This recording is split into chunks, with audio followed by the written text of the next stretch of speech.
Good day, I'm Keith McKinnon, and welcome to Masonic Curators. This video, or this portion of the video, is a very short introduction into today's episode, the Boston Masonic Declaration. Now, in this episode, John and I speak about the Boston Masonic Declaration of 1831, and that we both feel that this is perhaps the most important Masonic document ever written here in America. Now, John hit the nail on the head when he said that this document pertains to integrity, which it does when you read it.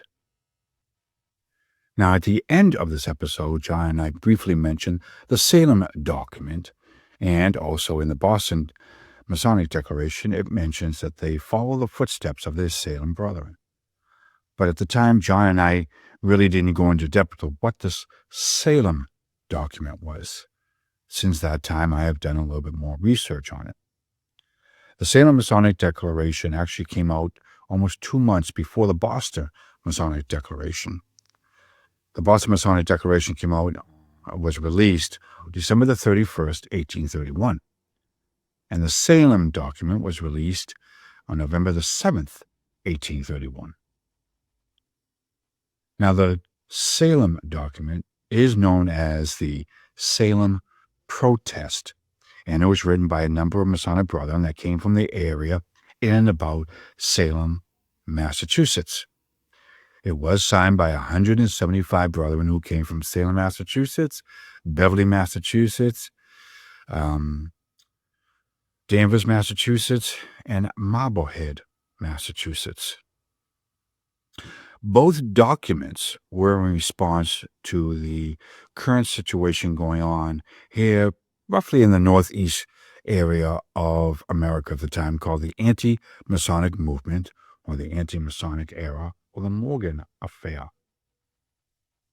Now, the wording in the Salem Protest is a little bit different than that of the Boston Masonic Declaration, but both of them pertain to the same meaning, that they were trying to express to the general public the love and dedication that these brethren had to the fraternity, and the fraternity does no harm.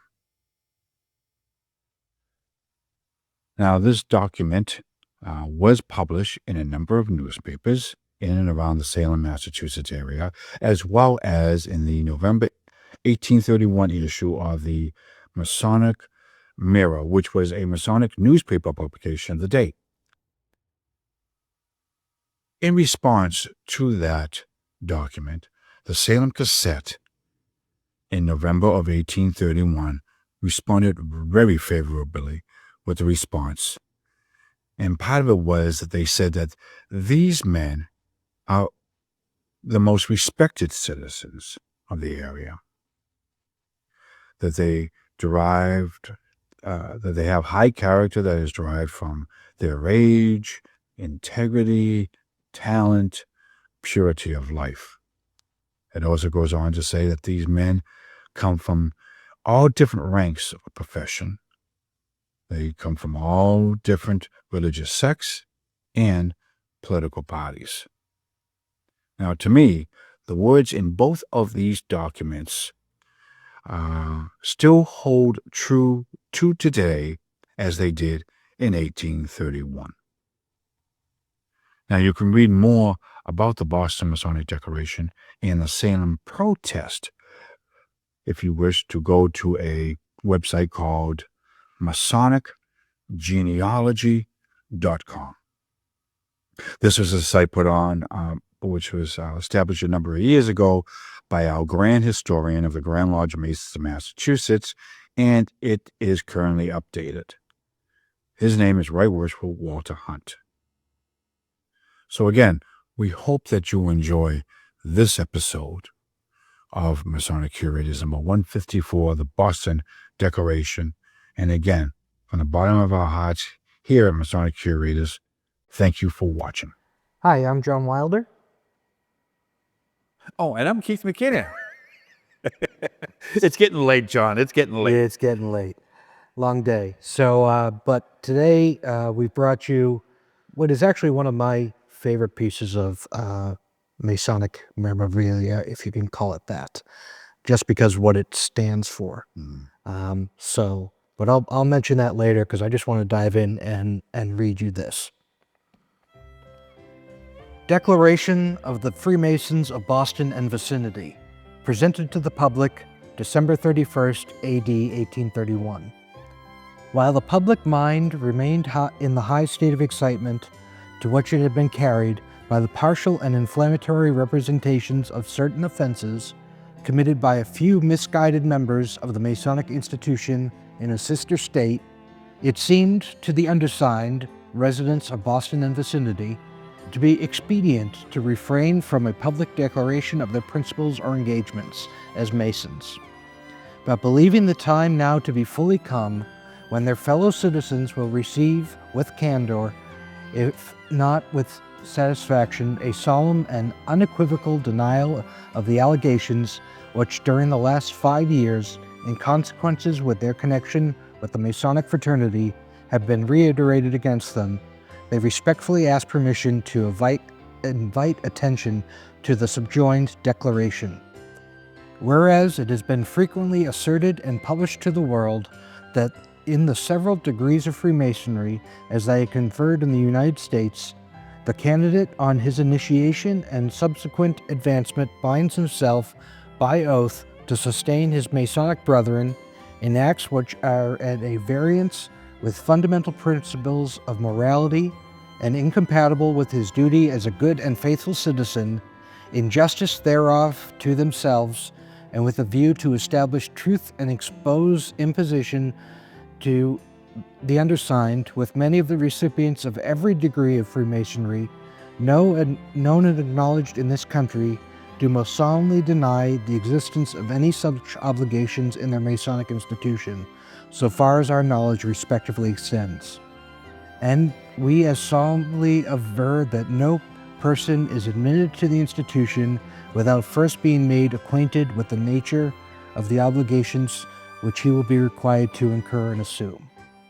Freemasonry secures its members in the freedom of thought and speech, and permits each and every one to act according to the dictates of his own conscience in matters of religion and his personal preference in matters of politics.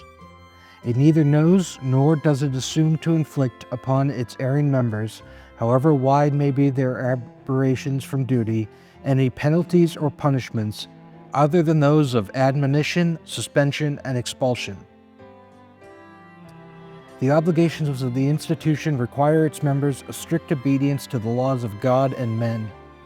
So far from being bound by any engagements inconsistent with the happiness and prosperity of the nation, every citizen who becomes a Mason is doubly bound to be true to his God, to his country, and to his fellow men. In a language of the ancient constitutions of the order, which are printed and open for public inspection, and which are used as textbooks in all lodges, he is required to keep and obey the moral law, to be quiet and peaceable citizens, true to his government and just to his country. Masonry disdains the making of proselytes. She opens the portals of her asylum to those who only seek admission with the recommendation of a character unspotted by immorality and vice. She simply requires of the candidate his assent to one great fundamental religious truth, the existence and providence of God, and a practical acknowledgement of those infallible doctrines for the government of life which are written by the finger of God on the heart of man. Entertaining such sentiments as Masons, as citizens, as Christians, and as moral men, and deeply impressed with the conviction that the Masonic institution has been, and may continue to be, productive of great good to their fellow men, and having received the laws of society and its accumulated funds in sacred trust for charitable uses, the undersigned can neither renounce nor abandon it. We most cordially unite with our brethren of Salem and vicinity in the declaration and hope that, should the people of this country become so infatuated as to deprive Masons of their civil rights in violation of their written constitutions and the wholesome spirit of just laws and free governments, a vast majority of the fraternity will still remain firm, confiding in God, and the recited and vicissitude of their intentions for the consolation unto the trials to which they may be exposed, and followed of the signatures of a large number of brothers of Boston and the vicinity. So, Keith, what did I just read? A lot of words. We're not going to get into the anti-Masonic era. There's been too much written over the years, and you can do your own research on it. This declaration was in response to the feelings of the day in 1831 by the various Masons that are hereby signed their name under the documentation. And they list men from Boston, Cambridge, I believe there's Worcester in there, there's Greenfield, Mass, there's Everett, there's Chelsea, they're from all over. And basically it was a response to the feelings of the period of time, the anti-Masonic era, and saying, hey, maybe because what a couple of guys did over there in another state wasn't too cool, but the overall fraternity does a lot of good and what we stand for. And we're not afraid to affix our names to this document stating that we are Freemasons. And we stand by what we just put down on this piece of paper. We know nothing about what had happened, nor do we, I think, really care what had happened. It's in the past now, and we don't see a problem or an issue with you all that have a problem with us because of what had happened.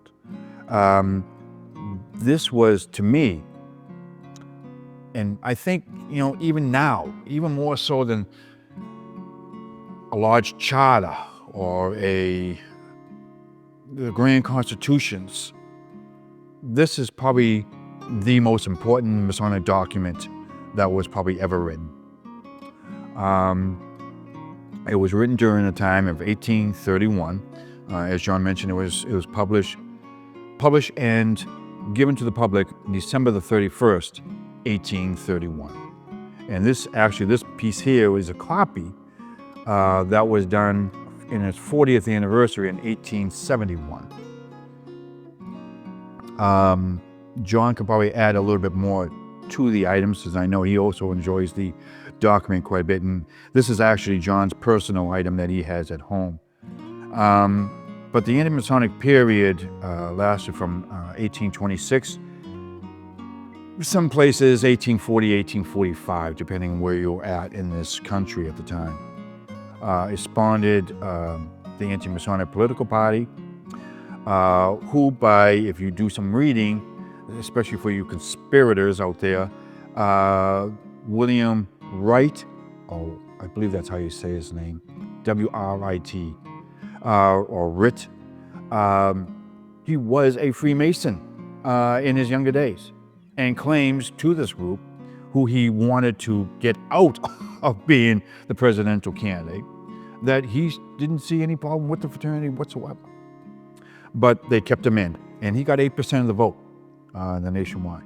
But it spawned a number of books, flyers, and also a number of publications, including the Anti-Masonic Almanac, which have been published for years and years and years. Tensions were high, as again, I'm not going to bother getting into the true history of how this took place and why it took place, but we lost hundreds of lodges, we lost thousands and thousands of members. And, John, this is a copy. I've only seen two originals of this. One is in Lexington and the other one in the Grand Lodge. And I'm surprised more of the lodges in that period of time didn't have one.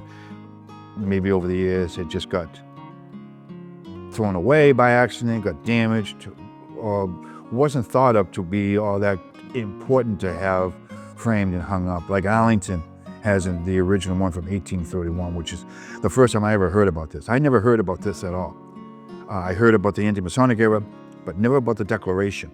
And this is from my own jurisdiction, until I went to Arlington and reading this. I'm like, what's this? And then I looked down here in Cambridge and I'm like, I know that guy. I know that guy. I know that guy. I know that guy. These are all brethren that I had done research on.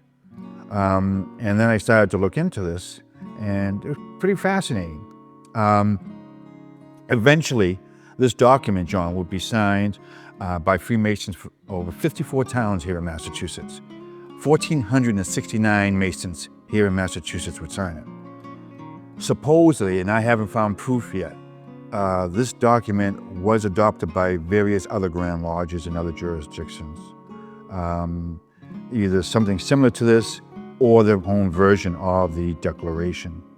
And over the years, over that period of time, 6,000 Freemasons here in New England signed similar documents, such as this one here.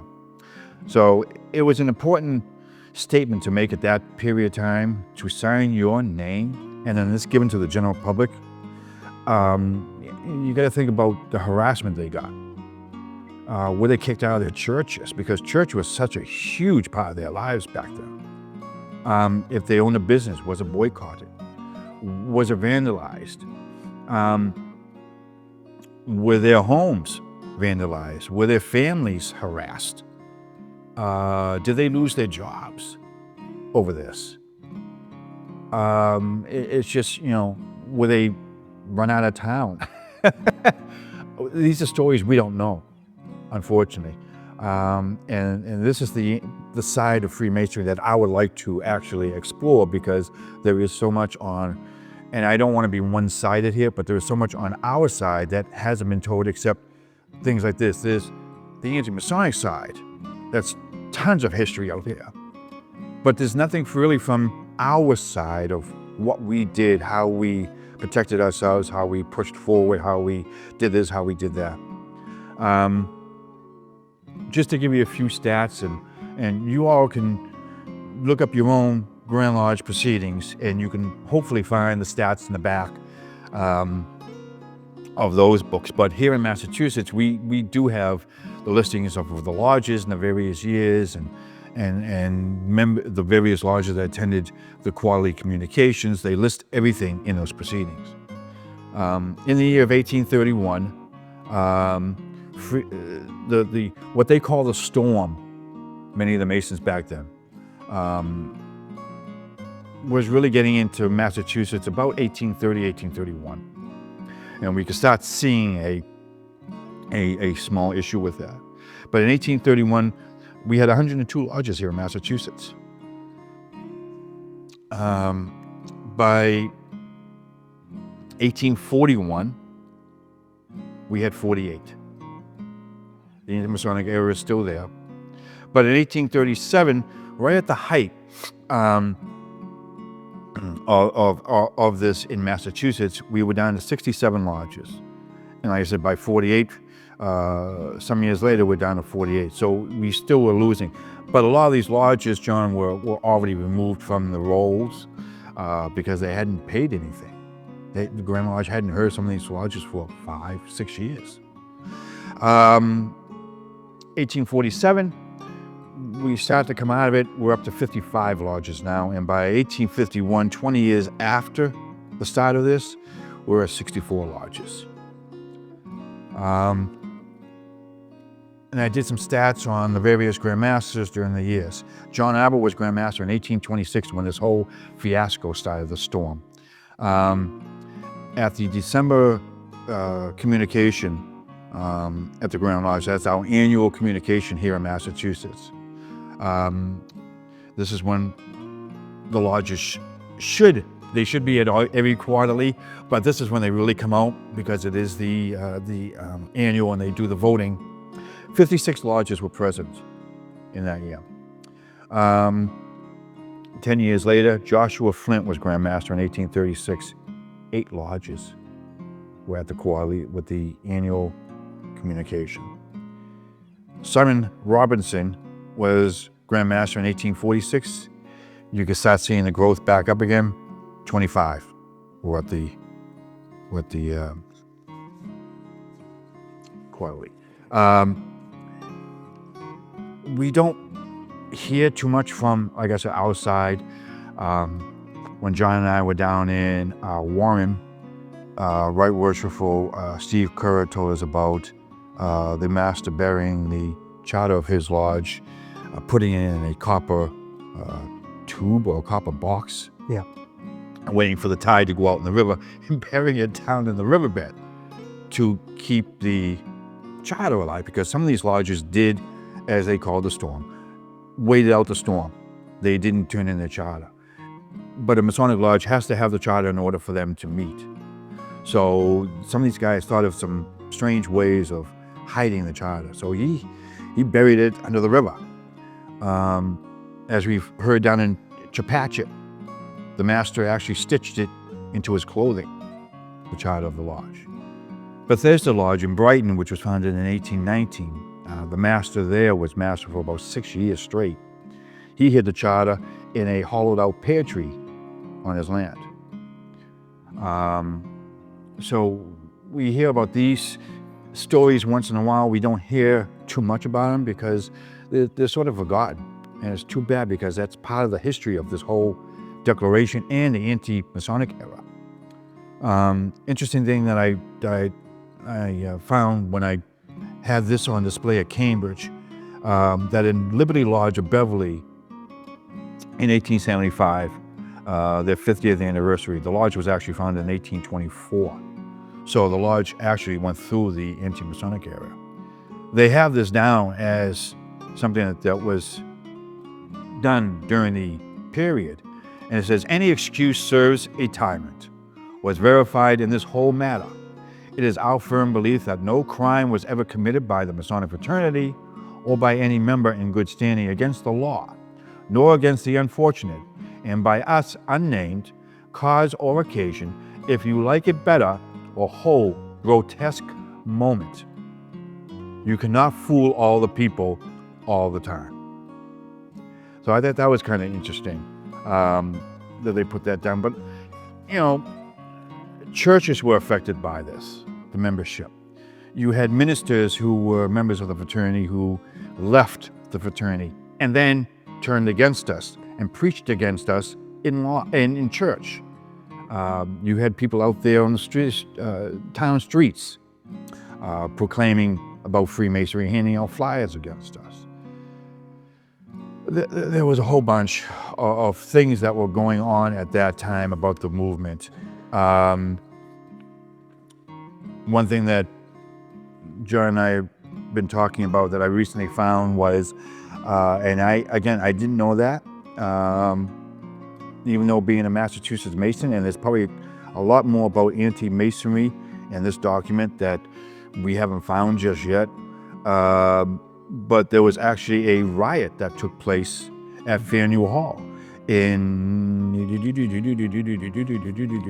August the 31st, 1830, between the Masons and the anti-Masons. And I did find this in a book, and I did verify it because there is a little clipping somewhere else, but they don't mention too much about it. It seems that the two fractions did meet at Faneuil Hall. The anti-Masons did have a number of conventions held at Faneuil Hall over the years. Faneuil Hall being a more of a public house than it is like a food food place now. But they met there in ways of trying to say, we're Masons, we don't do this, and the anti-Masons. So they try to work something out.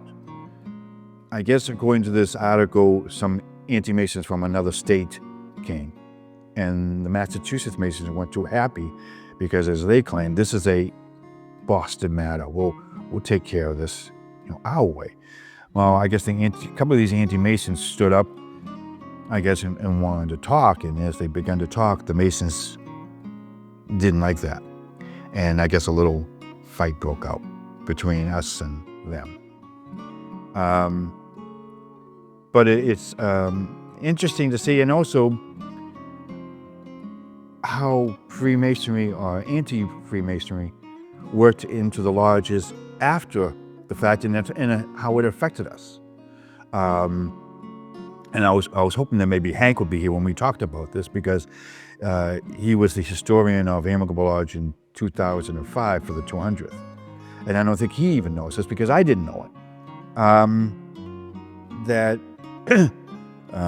the issue of the anti-Masonic era was talked about in Amicable Lodge over the years. Matter of fact, there was actually a sermon or lecture that was given in 1829, and like a 14-page book was printed about this lecture. No mention of this though, which is interesting. I mean, this is 1829, but in the minutes, there's no mention of this declaration, even though many of these members were officers of the lodge, which I found kind of strange that there's no mention of it. But they go in, and during 1835, you can start seeing no candidates. You can start seeing less officers, less members showing up. 36, 37. 37, they start talking more about getting rid of the lodge, turning the charter in. They just can't deal with it anymore. And then the funny thing is, they say that in the minutes, we will discuss that at another meeting. You turn the page is blank. It doesn't pick up until 1845. What had happened was the master turned the charter in. Prior to the Grand Lodge saying, here's your charter back in 1845, they actually met with some of the past masters of the lodge that were still around. And this is not in the minutes of the lodge, nor is it in the history of Amicable Lodge. This is in the Grand Lodge proceedings, I found. And I found this rather unusual because we don't know what transpired in 1837 to say, we know it was bad, but turn the charter in. After they had a little meeting with these past masters to see if any misdoing was taking place, it was basically, from the standpoint they came up with it, fear. Fear that what would happen, was the lodge room going to be broken into or burned? Was the charter going to be taken and ripped up in pieces? So that's what happened with the Grand Master. Figured that it was more fear than any misdoings on someone's part to do it. Another interesting thing, John, and again, this all stems to more questions and more research. And something that even to this day, and I've done some research on Amicable Lodge over the last 40 years, I still don't understand this. In 1837, of course, it was one of the heights, 34 to 37 and 38 was the height period here in Massachusetts of the anti-Masonic era. The lodge, as I mentioned in Amicable, was talking about turning in the charter. Well, what are they going to do with their money, John? They gave it a couple of bucks here and there to the other guys and whatnot. They needed a couple of bucks. But the bulk of it, like the charity fund, was over $1,000. What were they going to do with that? They offered it to the town of Cambridge. Cambridge was still a town at that time, it wasn't a city. And they said, we'll give you this $1,200, but it has to be used for the benefit of a Mason's widow or orphans. I think that's pretty reasonable. $1,200 in 1837 was a hefty amount of money. The town refused it. No, we don't want nothing to do with it. It's tainted money. But the funny thing is, 2 years earlier, in 1835, not too far from where they were meeting in Central Square, the town of Cambridge, built a 2-story wooden schoolhouse. Guess what they named it? Mason's Schoolhouse. And, that's kind of funny, isn't it? It wasn't until I read some of the old school committee reports that Cambridge has saved that someone listened and said, oh yes, and the Mason School that was built on blah, blah, blah street and this year, was named for the Masons that were meeting nearby. I'm like, wait a minute, 1837 you refused the money, but 2 years earlier, while this height is still there, you built a schoolhouse and named it the Masons Schoolhouse. So, but this document is really special. It shows probably the love, the dedication that these guys had to sign. I mean, to sign their name on something like this. I think, well, I'll mention how I came across this. When I was in college, I was taking a history course, and I was doing a term paper, and the topic of the course was very wide open, so I was I decided to do it on the anti-Masonic period. I was only a second degree fellow craft at the time. So I was in Worcester, I took the train into Grand Lodge, and I went to the library, and the librarian at the time, the woman who Cynthia Elkhorn. so, I told her what I was researching. She said, "Oh, great!" And she starts pulling this stuff off the shelves and the little printed sermons. Some of the stuff was the folded papers that had never been sliced open before, and I'm thinking, should I have gloves on, but, because she's handing me stuff from the 1700s. And then she says, well, have you seen the Boston Declaration? And I said, what was that? And she pulls out a stack of these. And I'm reading it and I'm thinking about it. And then I went home and I'm doing more research and okay, so all the stuff that Keith mentioned that was going on, it comes down to the individual. Like if you were in any way involved in the public, they would want you to take, publicly renounce your association with the fraternity. So then to put your name to this, and I think my impression of why a lot of the originals don't survive is because this was a broadside, what they called. It was a poster. Yeah. It was meant to be hung up in town meeting halls, and pasted around. So luckily in 1871, as Keith mentioned, for the 40th anniversary, I think at the time they interviewed some of the surviving signatories, they reprinted it, and that's how I came across this copy. But I think when it comes down to it, for those of us who are Masons, you think about the third degree. What is the lesson of the third degree? Integrity above all else. And I think that's what this represents. So, this hangs in my home to remind me every day when I see it about integrity to the fraternity, integrity to my brothers. And that's why it is definitely probably my favorite piece of Masonic history. There is so much more to the anti-Masonic period that we could talk all day about, but this is a very important part that I think not enough people, brothers or elsewise, know about. Especially here in Massachusetts. Exactly.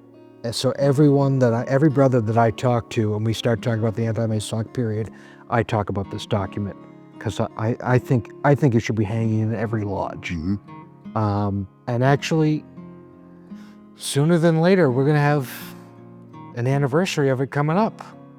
So maybe that's something we can talk about. But I am honored to own this piece, and it's something I definitely treasure as a brother and as a historian. And I was also given a piece at the same time John got. Unfortunately, I wasn't able to get mine framed and hung up in Cambridge because the collection there doesn't exist anymore. But instead of it sitting in a tube, Rob Jackson is here from Montgomery Lodge, which is a Paul Revere Lodge, which went through the anti-Masonic era, like many other lodges. So Rob's going to take that Boston Declaration home with him today, and hopefully get it framed and hung up in Milford to remind all the brethren about what it means to be a Mason. Read some of the names that are on here. It's amazing who signed it. And again, it's amazing that these guys even signed something like this. We look back at it today, not thinking such hatred was towards us that we feared,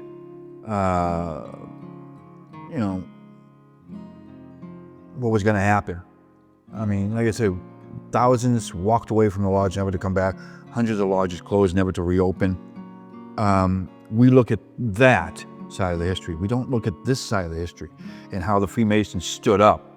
And those that signed the document say, Fungu. We're signing this document. This is who we are. We stand for something. I think it's a pretty damn bold statement on their behalf. And yeah, I think more Massachusetts Masons need to know it. And I think that's an excellent thing that you brought out, John. I think maybe with this 250th committee that's coming up, I think this is one of the things that we should, even though it has nothing to do with the revolution, it's part of our history. And as I mentioned, I think it's the most important Masonic document of the time. Well, in 2031, it'll be 200 years since it was signed. That's right. And I said, other documents supposedly do exist in other states.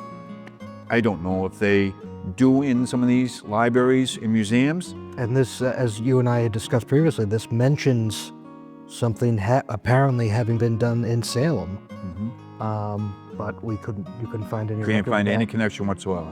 So, thank you very much for bringing this, John. It's a great piece. I love looking at it. I just wish more Massachusetts Masons knew about it. Well, thank you for sharing all the information on that. It's definitely one of my favorite topics of Masonic history. But if you like what you see, remember to give us a thumbs up, subscribe to our channel, follow us on Facebook, and this is definitely one, please share this, because this is something that all Masons need to know. Thank you. Thank you.